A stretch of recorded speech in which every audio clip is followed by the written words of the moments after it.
Samantala, Malnutrition Reduction Program ng DOST Food and Nutrition Research Institute ating tatalakayin kasama si Science Research Specialist Chief Dr. Mildred Girindola, ang DOST Food and Nutrition Research Institute.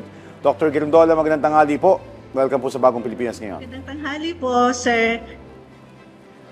Doc, para po sa kaalaman ng ating mga kababayan, ano-ano po ba ang mga pangunahing programa sa ngayon sa ilalim ng Malnutrition Reduction Program? At ano po ang pangunahing layunin nito? Yeah. So, ang DOST-FNRI, isa sa mga research and development institutes ng Department of Science and Technology. So, isa sa mandato ng aming institusyon ay ang mag-conduct ng National Nutrition Survey every 5 years and every 2 to 3 years in between para malaman ano ba yung kalagayang pangnutrisyon ng mga Pilipino. Ano na ba ang kanilang kinakain, particularly ng ating mga batang edad 0 to 5 years old. Follow-up po, ano po ba ang mga pangunahing sanhi ng malnutrisyon sa bansa na ating tinututukan sa ngayon? Yeah. So sinasabi natin na ang problema ng malnutrition ay napaka-complex, no? Complicated siya. Hindi lang may iisang factor na nagiging dahilan ng malnutrition. So, pero particularly, kailangan natin kumain. So, ibig sabihin, yung mga kabahayan na nakakaranas ng food insecurity, yung mga walang pambili ng pagkain, ay yun yung mga pangunahing dahilan. Pero higit dito rin, yung mga kaalaman tungkol sa tamang nutrisyon, pagpapakain ng tama sa ating mga bata, yung pangangalaga sa ating mga nanay habang sila ay nagbubuntis at yung habang sila ay breastfeeding ay mga importanteng factors na dapat natin tinitingnan. Okay. So, dahil nga po isa sa mga apektado at tinututukan ng pamahalaan ngayon ang nutrisyon ng mga bata at sanggol, kumusta po ang pagkapatupad itong DOST Package for the Improvement of Nutrition of Young Children o itong tinatawag natin na DOST Pinoy? Ayan. So ito ay isang programa ng aming ahensya way back pa. Nakita natin na naging epektibo ang programang ito kung saan may combination dito ng pagpapakain sa ating mga batang edad 0 to 5 na for 120 feeding days, as well as yung pagtuturo sa ating mga nanay ng tamang nutrisyon. So itong combination ng interventions na ito ay nakita na mabisa para ma-improve yung nutritional status ng ating mga kabataan, particularly ng under 5 children. Dok, para sa mga magulang na nakatutok po sa atin ngayon, paano po ba nakaka-impluwensya ang mga makabagong teknolohiya sa pagpapababa ng malnutrisyon sa mga bata? Lalo pat ito ang vulnerable sa paggamit ng mga ito.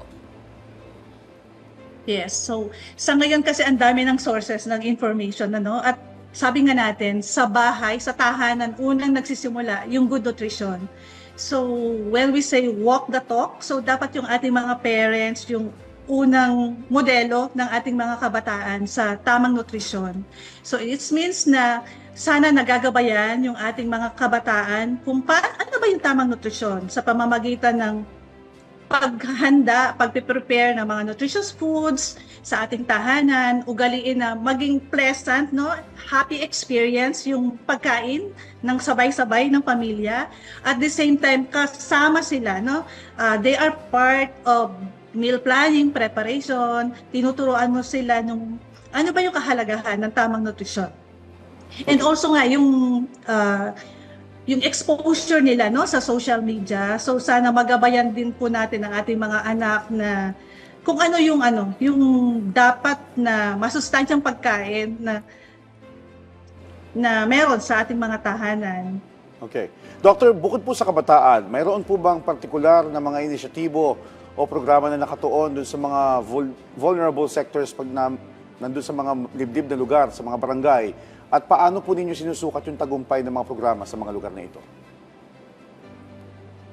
Sinasabi natin na vulnerable population groups natin, yung ating mga kabataan, edad, particularly yung under 5, school children, actually lahat ng age groups, no? Life cycle approach nga, yung pagsugpo ng malnutrition. So, tinitingnan natin, particular natin tinututukan ang ating mga kababayan na nandoon sa mga rural and isolated areas, sasabi ng ating GIDA areas. So, may mga technology ang ating DOST, FNRI para kumbinyenteng makarating ang mga technologies na ito sa kanila, particularly nga yung mga nutritious food products na ginagawa ng DOST FNRI, at ito ay nagiging dahilan, no, para makarating yung mga produktong masustansya sa ating mga liblib na lugar. Ano naman po, Doc, ang papel ng mga lokal na pamahalaan sa pagpapatupad ng inyong mga programa laban sa malnutrisyon? Ayan. So, paulit-ulit nating sinasabi na ang pagsugpo ng malnutrition ay multi-sectoral. So, napakahalaga ng papel ng ating LGUs kasi sa kanila nagmumula talaga yung pag-implement ng mga interventions, ng mga programa para mapabuti yung nutrisyon ng ating mga kabataan. So, seeing to it, no, na may kaukulang budget para sa food and nutrition programs sa kanilang mga communities. So, nagkakaroon ng functional na nutrition community, talagang may mga nakatutok, no, na taga-gobyerno, taga-LGUs, particularly yung ating mga nutrition action officers, yung ating mga community health workers, barangay nutrition scholars. So ma-strengthen, no, yung kanilang role, yung kanilang commitment na bantayan ang nutrition programs ng kanilang mga respective LGUs. Sa inyong pananaw, Doctor, ano po ang inaasahan nyo magiging epekto nitong inyong mga innovations and programs pagdating po sa kinabukasan ng nutrisyon dito sa ating bansa? Yeah. So kami dito sa DOST FNRI ay walang tigil sa pag-aaral, pagsasaliksik kung paano ba natin may i-improve ang malnutrisyon sa ating bansa, particularly nga yung sa ating mga kabataan. Kasi alam natin na yung mga under 5 children, sila yung magiging future natin ng mga adults. So kailangan talaga na magsaliksik, alamin ano ba yung mga nagiging dahilan ng malnutrisyon at paano ba ito masosolve, no, through multi-sectoral approach. Ano yung pwedeng gawin ng LGUs para mapagtibay kanyang kanilang mga programa, yung ating policy makers. So ano ba yung mga kailangang pulisiya na bigyang pansin at maging batas para maging mas epektibo yung mga nutrition programs sa buong bansa. Doctor, speaking of pagsasaliksik, at yung nabanggit mo kanina na walk the talk pagdating doon sa mga magulang, sa inyo pong datos, kumusta po ba yung kaalaman ng mga magulang pagdating sa nutrisyon na dapat nilang ibigay sa kanilang mga anak? Yeah. So wala akong specific na prevalence points, no, pero masasabi ko na kulang ang kaalaman ng ating mga nanay ng Pilipinos in general sa good nutrition. So yan yung sinasabi natin na kahit pa may mga interventions na isinasagawa ang ating gobyerno para magkaroon ng healthy foods, healthy option foods, pero kailangan din kasi natin na bigyan kaalaman yung ating mga Pilipino, yung ating mga consumer in general na mag-demand ng healthy option foods sa ating communities para yung ating mga farmers tanim ng masustansyang pagkain ng ating mga food manufacturers, see to it na magiging nutritious yung mga ipoproduce nilang pagkain. Okay, so para makaabot tayo dun, Doctor, dun sa part na magkaroon ng sapat na kaalaman yung mga magulang, kumusta po ang feedback ng mga LGU? How are they responding po sa inyong intervention at gaano po kadalas ang inyong pag-ikot sa mga lokal na pamahalaan para nga po magkaroon ng sapat na kaalaman pagdating sa nutrisyon? Ayan.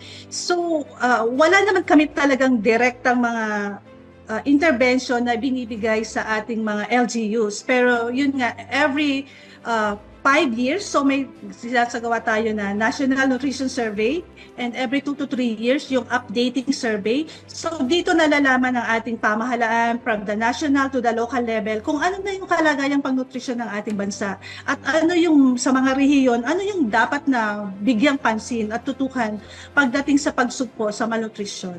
Okay. Pero panghuli na lang, Doctor, ano po ba ang ideal na pagkain na dapat na inihahain sa mga bata, lalo doon sa nabanggit nyo 0 to 5 years old? Ano dapat yung kinakain nila agahan, tanghalian, hapunan, maging sa merienda? Yeah. So, meron tayong tinatawag na 0 to 23 months. So, ito yung infants and young children. So, dito gusto nating i-emphasize yung kahalagahan ng exclusive breastfeeding for the first 6 months of life and continued breastfeeding with appropriate complementary foods for children pagdating ng 6 months hanggang siya ay makarating ng 2 taon. And also, syempre habang kumakain na siya ng ibang solid foods, no, seeing to it na may variety, may variety as in makulay yung mga pagkain. So bigyan ng prutas at gulay ang ating mga kabataan, at syempre may protina at may tamang balanse ng mga pagkain. Okay, mensahe at paalala nyo na lang po sa ating mga kababayan. Yeah. So, sabi nga natin, it takes a community to raise a child. So, kailangan ng multi-sectoral na pagkakaisa para magkaroon tayo na masugpo natin ang malnutrition, particularly sa ating mga kabataan, dahil sila yung future. Sa kanila nakasalala yung kinabukasan ng ating bansa. So, seeing to it that they will grow healthy, na magiging malayo sa mga sakit para sa isang produktibong mamamayan. Right, on that note, maraming salamat po sa inyong oras at sa impormasyon. Science Research Specialist Chief Dr. Mildred Girondola, ang DOST o ng DOST Food and Nutrition Research Institute. Thanks, Doc.